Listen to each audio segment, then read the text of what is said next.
Bismillahirrahmanirrahim. Alhamdulillah Rabbil Alamin.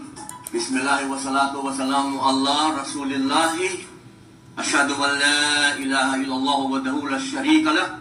Lahul mulku wa lahul hamdu yuhyi wa yumiitu wa huwa ala kulli syai'in qadir. Assalamualaikum. Pagbati po ng pagpapala at awa at siyempre po, una sa lahat, kapayapaan ng ating Panginoon Diyos sa ating lahat. Isa pong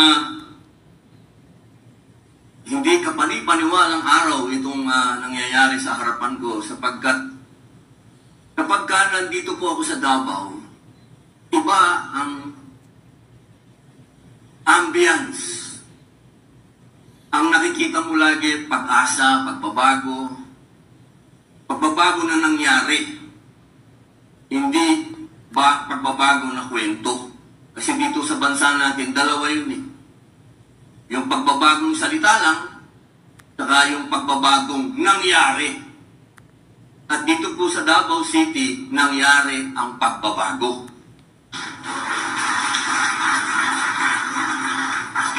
Yan po yung isang bagay na sa kwento po, no? Katulad ng sinabi ng aking mahal na kapatid na si Bastet, si Mayor Bastet. Sorry ba? Hindi ko agad nasabi yung Mayor Tol kasi magkapatid po kami niyan. Magkasama kami ng 2016. Nung kami po yung nangangampanya. Tunay po yung sinabi niya. Tandaan po natin yun. Ideology. Ang Davao City ay ideology. Yung tagumpay, yung pagbabago, yung mukha ng ating Pangulong, pinakamagaling na Pangulo na dumating sa Pilipinas. Kahit anong gawin nilang paninira, kahit anong gawin nilang kwento-kwento, walang naniniwala. Sapagkat si Pangulong Rodrigo Roa Duterte ay hindi isang kwento. Siya ay katotohanan. Nangyari. Tingnan niyo po, ngayon, popular na popular si Trump. Pero pag titingnan mo si Trump, Digong. Kinokopya niya si Digong. Ngayon lamang po, nung naupo siya, tingnan ninyo, sino ba ang Pangulo ng Pilipinas na pagkaupo, marami na agad nangyari? Walang iba, kundi si Digong.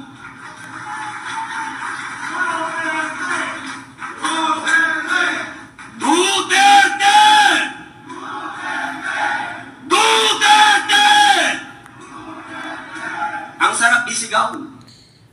Bakit masarap isigaw? Kasi may nangyaring maganda sa Pilipinas.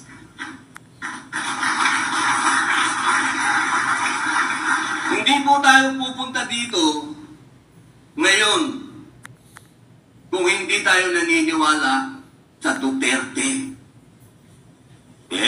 Gastos nyo yan, di ba? Wala naman akong nilabas na pera dito.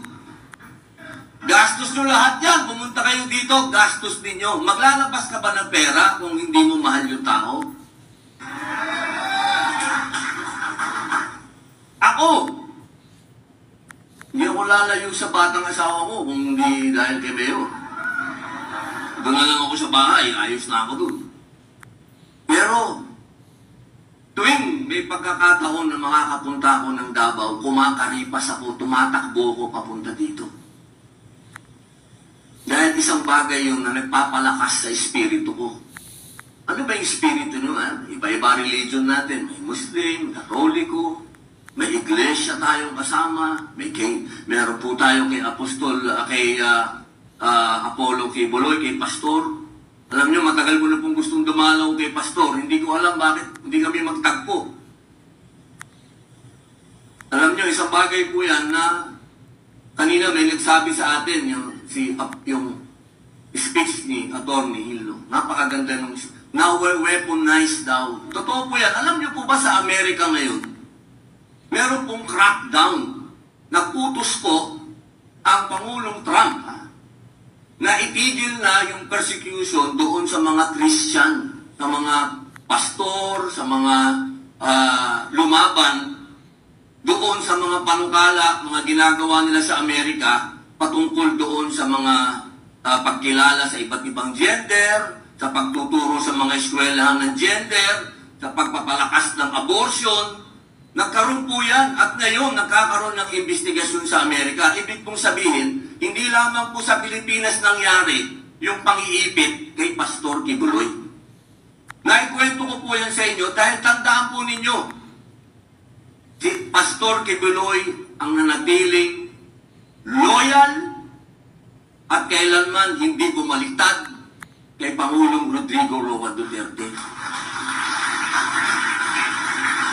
Yun po lang, wag lang natin kalimutan yun. Sapat na po yun. Tumayo si Pastor para sa pinakamamahal nating Pangulo. Wala pong sigurong makakatumbas ng tapang na yun kung hindi si Pastor Kibuloy. Ngayon,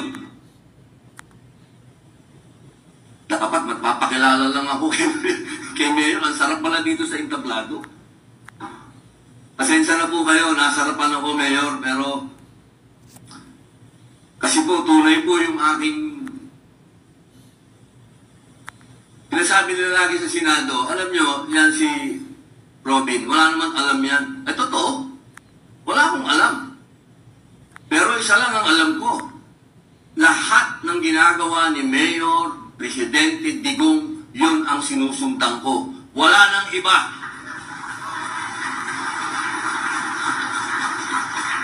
Sabi nga nila, alam nyo, sabi ni Pangulong Trump, nung kanyang proclamation na, inauguration, sabi niya, it's a revolution of common sense. Alam nyo, i-rewind ninyo kung sino ang unang-unang nagsabi niyan. Walang iba, kundi si Pangulong Digong. Common sense!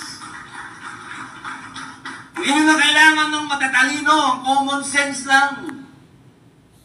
Alam lang natin na ang tama at ang mali, yun lang. Sundan lang natin yung disiplina Duterte. Wala nang iba. Wala, ano ba ang minahal ng taong bayan kay Digong? Ano ba? Yung disiplina. Sumunod ang Pilipino. Pati kriminal na katulad ko, sumunod. Natakot. Kasi kung ano yung sinasabi ni Digong, nangyayari. Ginagawa niya, hindi bolero. At yan po, yung mga senador na ito. Bigyan na lang po niyo ako ng ilang minuto para maipakilala lang. Sandali na lang po ito. Alam kong sabik na po tayo madinig yung ating idol, pero campaign manager ako baka mapagalitan ako.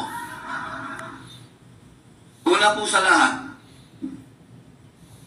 sa amin po sa Senado, wala po akong masasabing pangit sa mga kasama ko. Lahat po yan. Matatalino, magagaling, mataas ang pinag-aralan, veterano, lahat na po. Nasa kanila lahat. Pero, wala yung ideology ni Duterte. Wala sa kanila.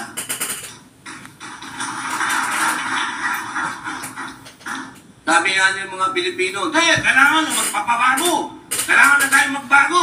Paano tayo magkakaroon ng pagbabago? Puro luma yung hinahalal nyo.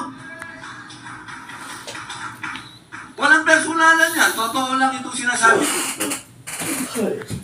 Yung isang bagay na paulit-ulit, kahit sa larangan ng pag-ibig, masakit yung paulit-ulit, tapos wala rin, di ba?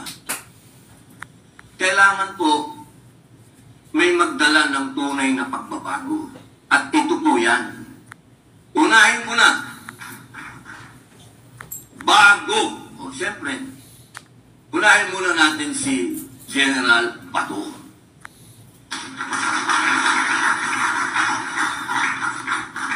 Alam niyo si General Bato, ito ho yung, pasensya na ho kayo ha, pero sa mga kapatid kong sister, takpan niyo muna po yung tenga ninyo. Pasensya na po kayo sa babanggitin ko, pero ito pong si General Bato, balls of steel po itong taong ito. Napakatapang po itong taong ito. Narinig naman po nyo kanina, nagsasalita siya dito. Sinasabi niya sa inyo ng diretsyo kung ano yung nangyayari. Kami, ako hindi ko alam, hindi naman ako miyembro ng BICAM, kaya hindi ako makapagsalita kung anong nangyayari. Pero nandito kanina, si Senator Bato, diretsyong sinasabi sa inyo at ikinukwento sa inyo na detalyado kung ano ang nangyari sa BICAM. Kaya siguro, isang patunay po yun na si Senator Bato ay hindi pipi. Si Senator Bato ay nagsasalita at ipinagtatanggol kung ano ang sinasabi ng ating mahal na Digong.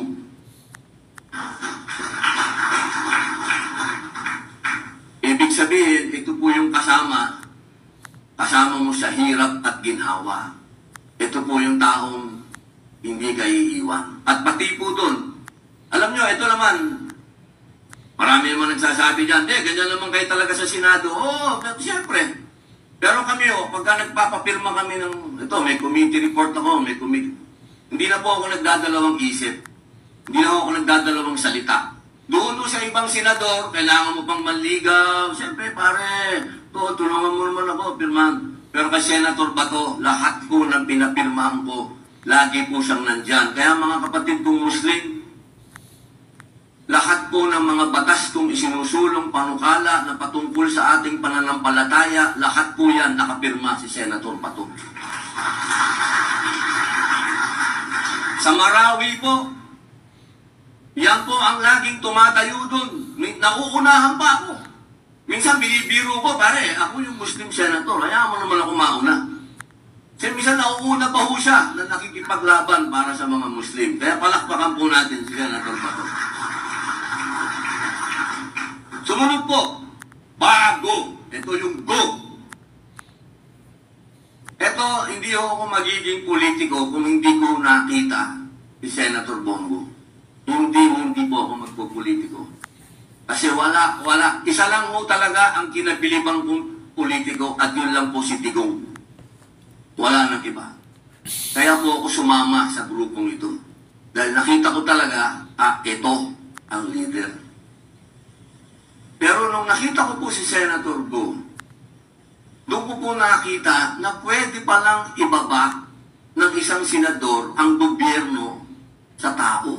Pwede palang ilapit ng isang senador ang gobyerno sa tao. Alam nyo, magmula nung nanalo si Digong, hanggang ng 2019 na nagdesisyon siyang tumakbo, umiikot na po kami kasama si Kuya Ibe. Wala pa po siyang ambisyon na tumakbo, umiikot na si Senator Go. At hindi pa po siya senator nun. Tumutulong na po sa mga tao. Iba ho ang kanyang, palagay ko, sabi ko nga eto si Senator Bongo, pag nakita to ng ibang senador, gagayahin to. Totoo po. Kaya po yung pinanganak yung napakadaming mga ano-anong pangalan ng mga pagkakawang gawa, lahat po yan. Makikita nyo, ang lahat ng senador ngayon, pumupunta na sa sunog, pumupunta na kung saan-saan, lahat po yan. Bongo.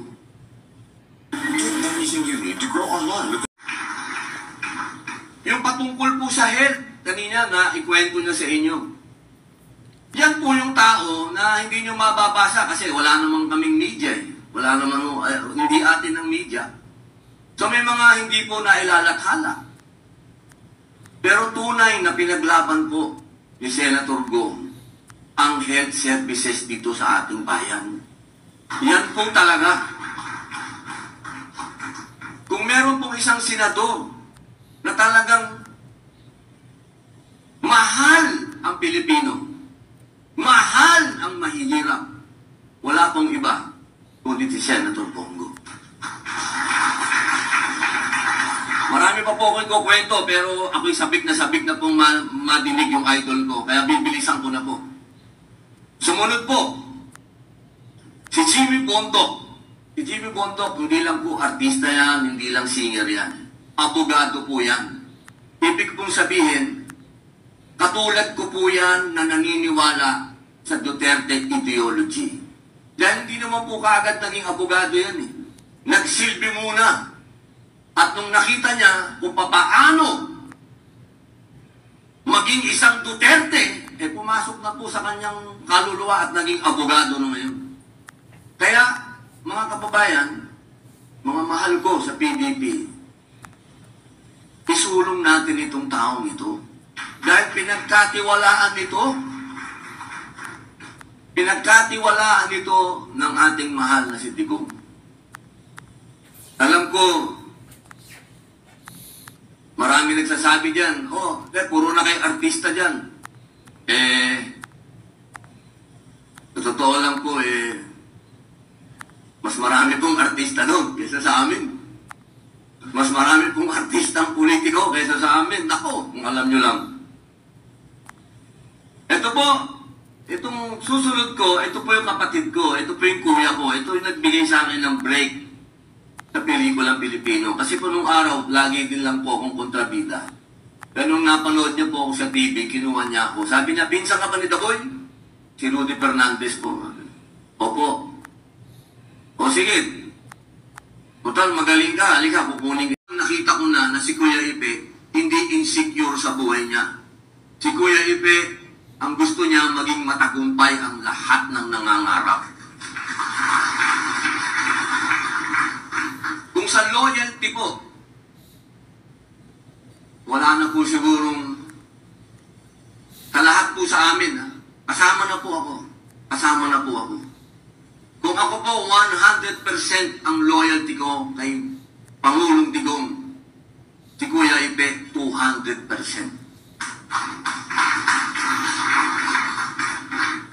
Sabi niya, nung nag-uumpisa na po itong mga kaguluhan, pinuntahan ako sa opisina niya.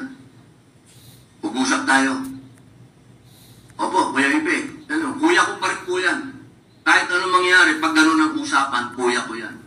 Kuya, ano kuya? Huwag na huwag mong iiwan si Digong. Kahit anong mangyari, huwag na huwag mong iiwan si Digong.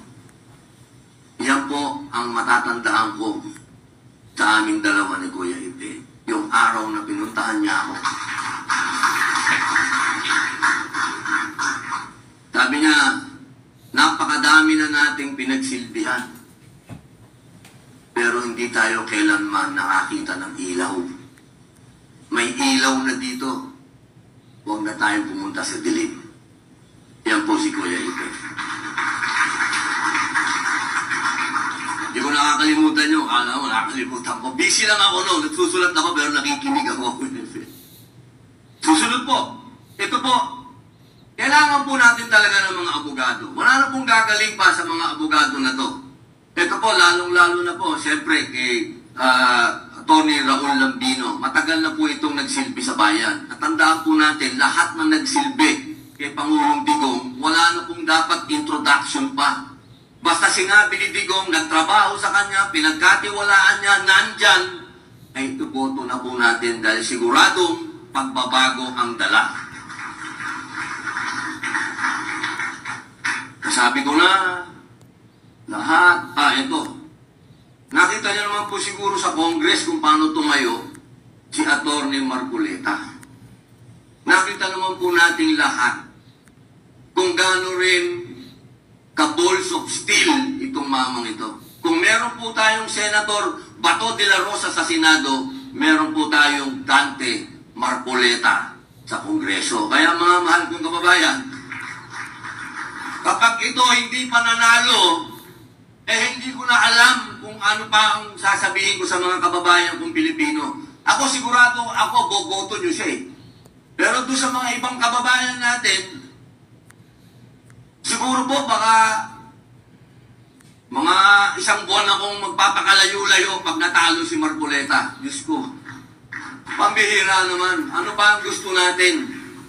Itong taong ito, tumatayo, laban sa mataas na kuryente, lahat ipinaglaban itong taong ito. Ewan ko na lang po. Dapat. Inshallah, brother. Inshallah. Ang huli po ay si Atty. J.B. Gillo. Ito, ano ko to . Textmate. Lagi akong sinesermonan din ito sa ito. Kailangan ito, gawin natin. Kailangan ito, gawin natin. Alam niyo po, hinahangaan ko po yung mga taong, alam niyo yung, ang kanilang puso yung revolusyonaryo. Ito po si Atty. Revolusyonaryo ito, kaya suportahan po natin. Ang kanyang mga idea ay out of the box. Kaya suportahan po natin dahil naniniwala po ako na kailangan natin itong mga ganitong klaseng pag-iisip. Yung mga pag-iisip na hindi yung mga dati ng pag-iisip. Ito yung bagong pag-iisip. Attorney, mabuhay ka. Opo. Nandito na po tayo sa pinakamagandang parte. Magiging ko na si Pastor. Unang-una si Pastor. Aba, meron po talagang ano pa. Unang-una po si Pastor na nabanggit ko. Ulitin ko. Huwag niyo pong kalimutan ang isang tao na tumindig, nakipaglaban, at ngayon nangungulungan ng dahil sa paniniwala natin. Yan po huwag natin kalilimutan yan, Pastor Apollo Kibuloy. Ito na po yung pinakamagandang parte. Ito po, gusto ko kung tatanungin ako ng anak ko, ano ang gusto mong matandaan? Tatay po ang tawag sa akin ng anak ko. Ito yung araw na ito. Na ako ay ginawang presidente ng PDP laban ng isang pinakamagaling na presidente ng Pilipinas. Kalimutan na natin lahat. Itong araw na to, oras na to, na ipapakilala ko ang isang taong nagdala ng pagbabago sa Pilipinas sa loob ng 6 na taon. Isang pagbabago po na nagbigay ng inspirasyon sa bawat Pilipino. Bawat Pilipinong nangangarap mabuhay ng tahimik, mapayapa, maunlad. Isang pinuno na may puso, pinuno na matapang, pinuno na nagsilbing ama nating lahat. Wala po siyang pinanigan, wala siyang tiningnan. Ang lahat ay pantay-pantay. Sa kanya, lahat na Pilipino ay anak niya. Isang pinuno na naniwala na kaya nating mga Pilipino. Bago nagkaroon ng Make America Great, nauna muna si Rodrigo Roa Duterte. Let us make Philippines great.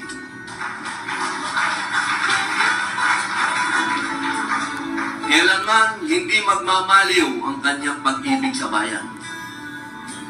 Kahit na dala ng edad, siya'y nahihirapan, pero hindi siya kailanman napawian ng pagmamahal sa bayan at sa mga Pilipino. At palagi ang titindig, makikipaglaban para sa atin. Mga mahal kong kababayan, palakpakan po natin ang pinakamagaling na presidente ng Pilipinas, Pangulong Rodrigo Roa Duterte.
tayo.